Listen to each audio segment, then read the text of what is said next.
les instances coutumières ou les partis politiques, tout ça, ce sont nos outils. Hein.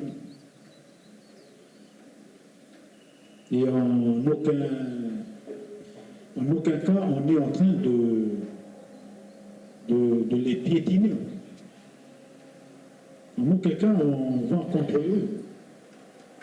Non, c'est chacun son couloir. Chacun a son chemin.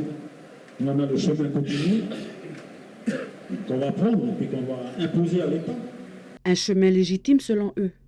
Le Conseil national des grands chefs Inatch Nekanaki tenait sa première assemblée générale extraordinaire aujourd'hui à la grande chefferie Negra à Saint-Louis. Notre place, elle est légitime. Donc, ce sont les grands chefs qui sont là. Ce sont des grands chefs, ce sont des chefs de clan, ce sont des présidents de conseils de district, là où il n'y a plus de chefferie, qui sont en restructuration. Bilan de l'année écoulée, préparation de la rencontre avec le ministre de l'Outre-mer Gérald Darmanin. Plusieurs points étaient à l'ordre du jour. Outre l'avenir institutionnel du pays, Inatch Nekanaki, le Conseil national des grands chefs, souhaite échanger sur plusieurs points, notamment sur le foncier. On parle de l'avenir du pays demain, mais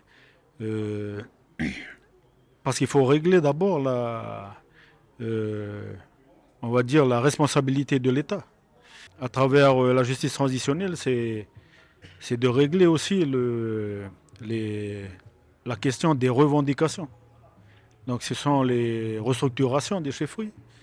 Mais le plus important, voilà, de ce qui est ressorti, en tout cas au niveau des échanges qu'on a eus à l'instant, là, c'est de régler la question foncière, quoi.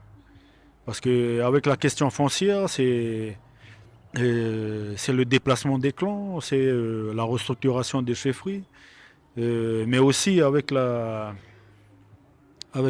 discussion aussi qu'on aura avec ceux qu'on appelle les victimes de l'histoire aussi. Le ministre sera au pays dès jeudi soir. Il devrait rester 2 jours.